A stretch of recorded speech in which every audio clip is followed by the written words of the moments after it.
All right.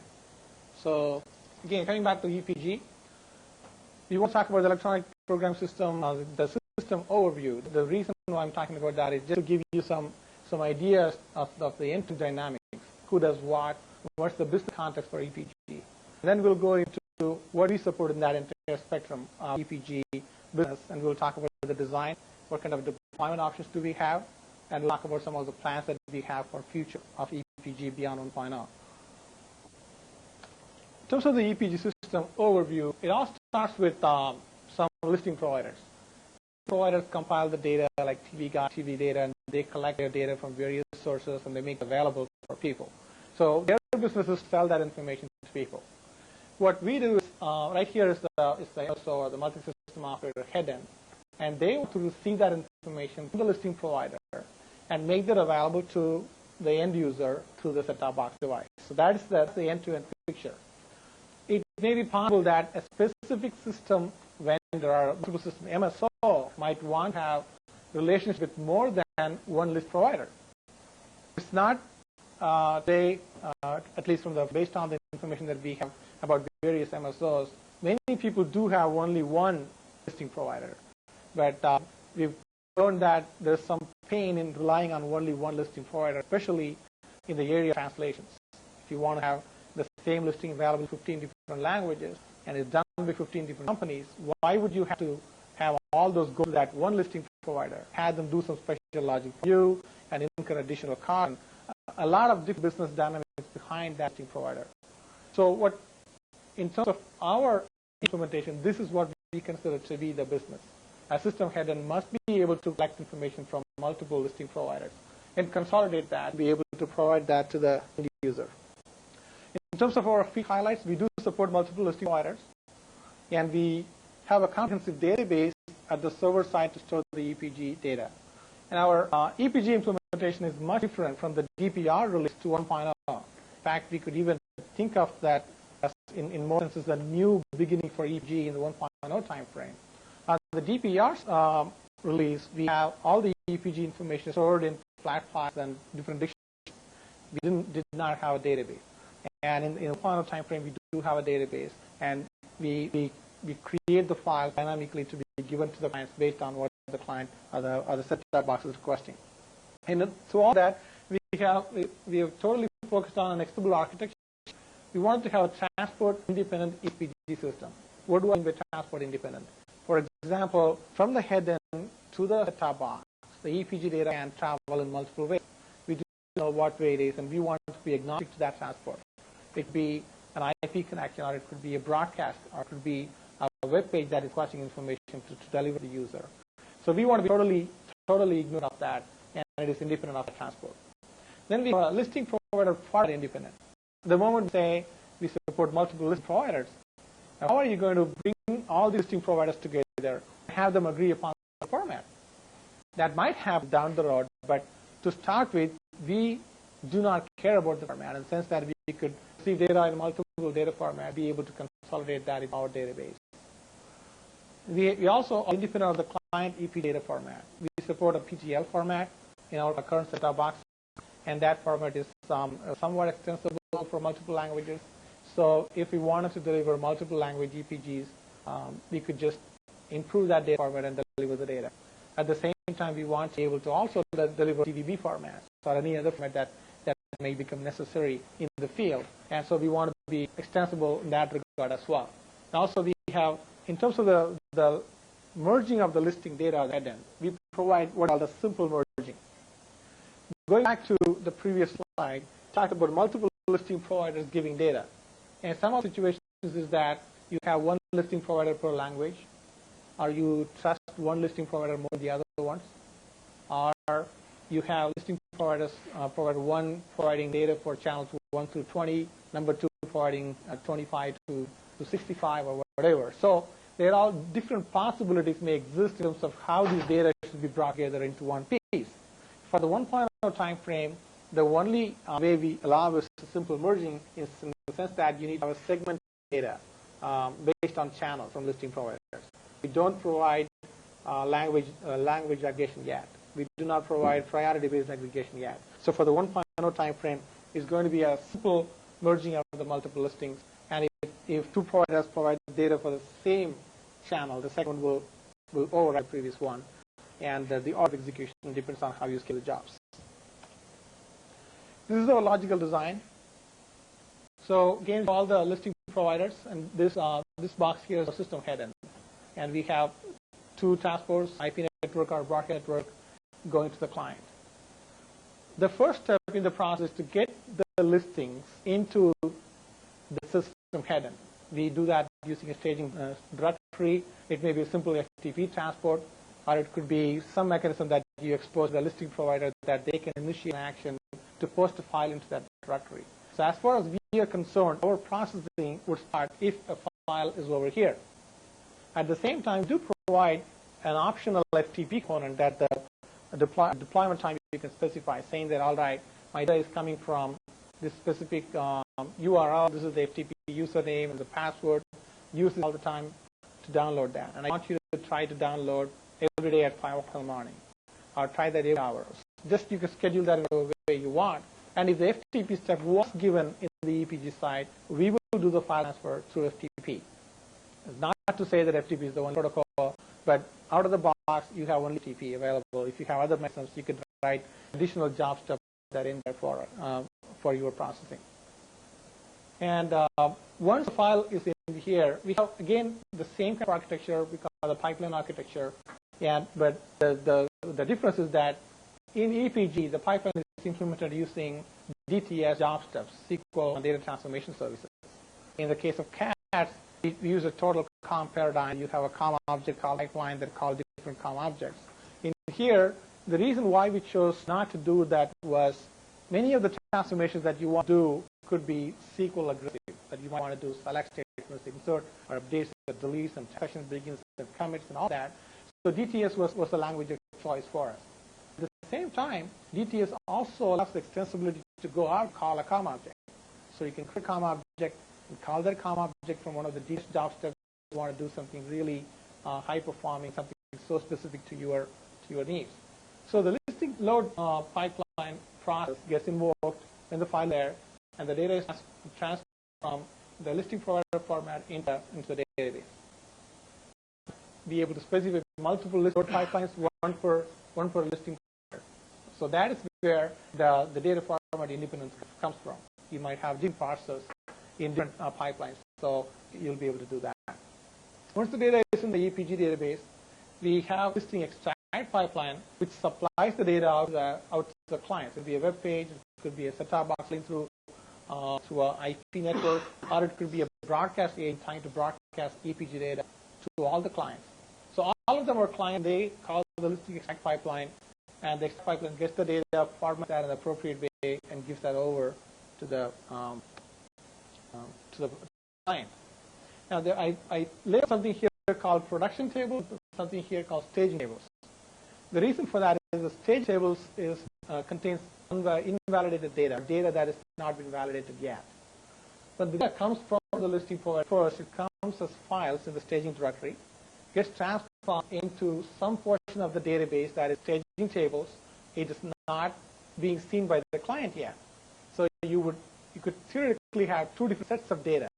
One set of data currently being seen by all the users through the listing extract pipeline, whereas you have a staging table having a different new set of data that you're still validating and working on.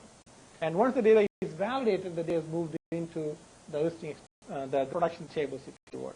That also allows us to provide some kind of neat capabilities, like the user may be able to go into an MLC console on the server side and view the EPG just like how a client would see that, and make any modifications to it using the staging table, and then push that over production table. Coming on to the client over here, we are told the client delivery is totally centered around client configuration services. Client configuration services finds a channel manager channel file that's registered, which allows the IP network-based unicast. And that is the only path that is supported in DPR. We do not have any broadcast in DPR. In one final, we are planning to integrate the broadcast agent that is being worked on by another team, and Dave is coordinating that effort. And the broadcast agent is not a topic for this session, but on a high level, broadcast agent basically brings brings the box hardware into our system. Basically, it defines an interface where you would be able to work with the GI broadcasting or Philips broadcasting or any other broadcasting vendors that you would have. You could buy the hardware and expose their APs to a COM object so that it could take advantage of their broadcasting system. And based on that broadcasting system, we would be able to provide throttling of information using data carousels on the server side. We'll talk a little bit more about carousels in a couple slides down.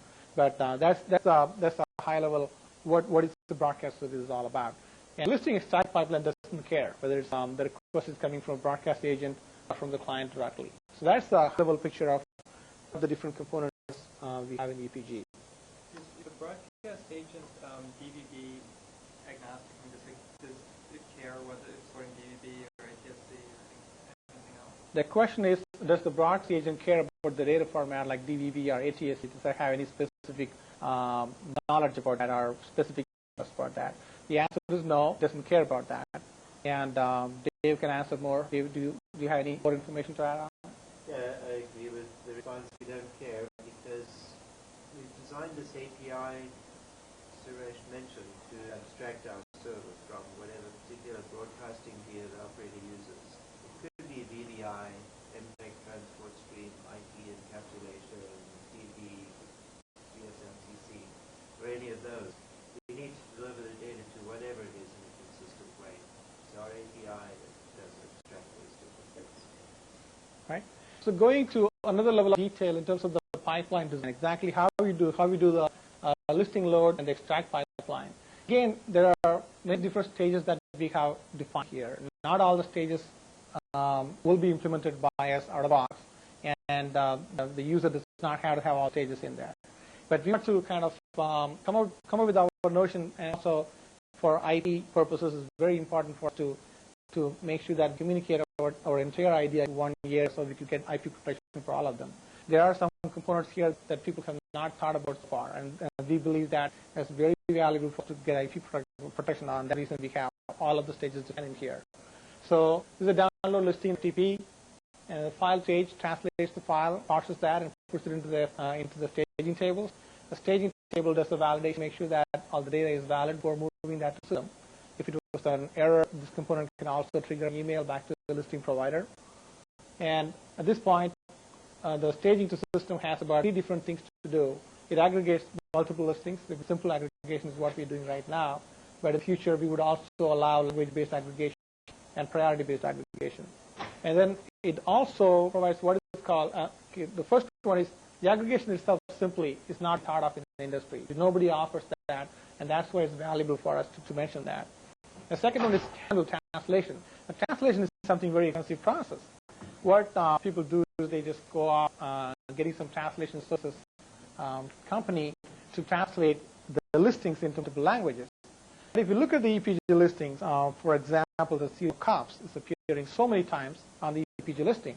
And why would you want to translate that program 500 times through the year? You don't want to do that.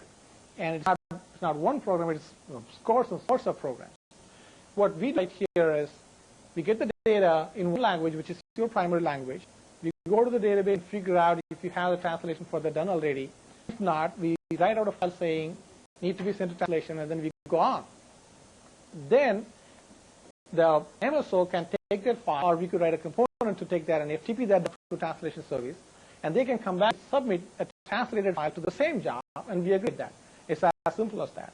But again, I want to make sure you understand, we don't do that in one final. It's just a concept at this time. We want to make that it is documented. We want to make sure that we get the information for that. And translation storage is something that will be coming on in the future, not right now. And we also will go through our cache files. The files are already generated and mark them dirty, but because they need to be generated next time they're requested. It will log it and notify the provider that everything's done. So that is the input side. On the output side here, you select the EPG data, add interactive selection, add of links. This is where add advertisements come into picture. This stage will call cache, get some ads. Again, cache can deliver multiple ads, not only one ad, and those ads will be merged into the EPG listing, format the data into PTL. Now, this can be swapped out, and you put a different component, format that into UP's DVB format or anything else that you want to do. And We add digital signature to transport the data. So that is, we conceptualize the extract pipeline, how the data goes out from the EPG system to the client. Any question on these details? All right, now we come to the deployment model. In terms of scalability, how do we really do scalability? Before we do that, I want to make sure that I talk a little bit about data carousels. I don't know how many of you know those terms, and maybe a repetition for you. Please forgive me if it is. Okay. So in the broadcast world, or the DVB world, the data is transmitted in what is called carousels. So in an ideal broadcast environment, for example, EPG, let us say we might have defined multiple chunks of data. We want to do present following information, which is what is running right now, what is coming next. That much of information to be the broadcast stream constantly. That means this data must be broadcast every 10 seconds or every 30 seconds or whatever that is. Very high frequency, very low granularity. And then the next level of granularity is 6 hours. So what's going to happen in the next hours? Now that data may have to be broadcast only once in an hour. And a day-long data will have to be translated only every 2 hours or something like that. And as a system operator, the MSO makes a decision on how many carousels they want to define and what amount of data they want to put in each carousel. And these carousels spin at the appropriate time to get the data out into the broadcast stream. Our job is to implement the carousels and provide throttling. So you could go in and say, I want to have 6 carousels, 6 level carousels. This is how much data I want on the carousel number 1, 2, 3, and 4, and I want this to spin every 5 minutes, every 20 minutes, or whatever. And just to put that into context, UPC is planning to do 4 levels of carousel for broadcasting EPG information. And only the carousel support is added by us. The actual transport mechanism provided by the broadcast vendor. That is where the API that we talked about comes into play. Now, going back to the deployment here, ideally, again, I talked to UPC because we talked to UPC quite a lot, and we find that they are a very ideal customer for us to learn from. What they have is they have they have more than 100 headends, or called affiliates. They have the EPG data for, let's say, for most of Europe, one place. It's a lot of data, tons and tons of data. But not all the data is used in all the places. There are different affiliates. They have different names. They have different pricings for different pay-per-view programs. They have different languages that they offer. So all of them don't want to get all the data. So the way we conceptualize that is this one headend that we label as system headend. The system headend will receive all the data from the listing providers, and it gets processed at one place. And each of the affiliate headends, we have SQL replication. So we publish the data, subset of data that's necessary for each affiliate from the system headend database. And each of the affiliate headends subscribe the data. So it's done by SQL links, assuming that all these headends are on a fast Ethernet connection on there. So that is one of the deployment options. The other option is to do everything at the same headend, then distribute only the TL files over, or any other mechanism that you may want to do. And in terms of this, I don't have all information here in the slide, but let me mention that in terms of our deployment strategy for 1.0, we are expecting that there will be one EPG server or service group, and don't provide replication between the service groups at this point. So we are thinking of doing the same way what we are doing US services today, which is each of the EPG server, even though they just are part of different service groups, they receive all the information from the provider, they do all the processing themselves. That's what we will support for 1.0. But for beyond 1.0, we might provide more sophisticated replication support between service groups as well. And in terms of the deployment between the system headend and the affiliate headends, we don't have any MMC controls to make that happen. But you should go through SQL UI to set the subscription and publication. Any question on the deployment model? Right. I have 2 slides, I guess, on the futures. There's tons and tons of things that we're thinking about. Just to give you a taste of what's coming, and we're not planning to do that for 1.0. The first one is the advertisement delivery. We want to add ads to the EPG. We want to do notifications to listing providers. Right now, we have one notification component that just tells gives a bit of timestamp, what is the file, what information it gives. but we want to have more detailed information on what failed and provide total notification system on the processing. Then we have a multilingual EPG download. I had to clarify what I mean by multilingual EPG download. Today, in the 1.0, we will be able to send listings in multiple languages. But for one set-top box, we will always send only one language, not multiple languages per set-top box. When I talk here multilingual download, that allows you to send more than one language to a specific set-top box that the user can dynamically switch between languages. The user may say, all right, I want to be able to watch the EPG grid always in English, but I happen to see there's a French show on there. I say, oh, I know read about this program in French. So they could just briefly switch over languages and come back. And that is what I'm talking about multilingual here. And we also will implement an XML-based load. There's nothing stopping people doing that today, but we want to do that out of the box in the future. We will also provide template-based EPG extract and multilingual program descriptions and narrations. Like, for example, you want to see the title in one language, the narrations in another language, or vice versa, or closed captioning in another language. So all of those different combinations will be available. Continuing with that, there is this request called randomizing sequence of broadcast.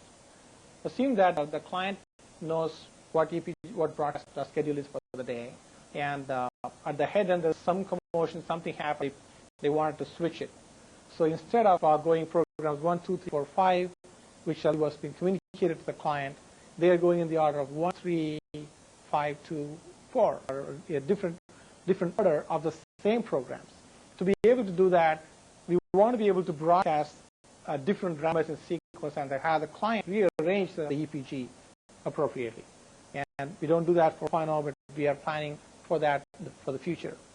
Also, we have something called alternate schedule port. Again, this is more of a European touch to it because we see a 5-day crash going on, morning till evening, right? And nobody to the place really going to happen. If it rains, the program does not happen. So what happens if it rains suddenly? We want to be able to send an alternate schedule box and say, hey box, I'm switching to this alternate schedule because of rain in the match. So the client automatically switches to an alternate schedule. And also we want to provide program overrides that allow the original schedule to be changed to backup schedule that's slightly different from the auto schedule. And also we want to provide a tiered access control of EPG fields between the system head and the affiliate head ends. Like, for example, most program information does not change between system head ends and the affiliates, but some information such as pricing might change. So be able to allow access control of the EPG data in a more granular way between the head and operators. And then we also would allow priority-based segmented data merge I talked about earlier. So what can be done today? Take your DPR and you can run with that with the files. And 1.0 will have complete compatibility with the DPR release in terms of the data formats, and deploy that with 1 or 2 heads, and we'll be all ready to go for future discussions.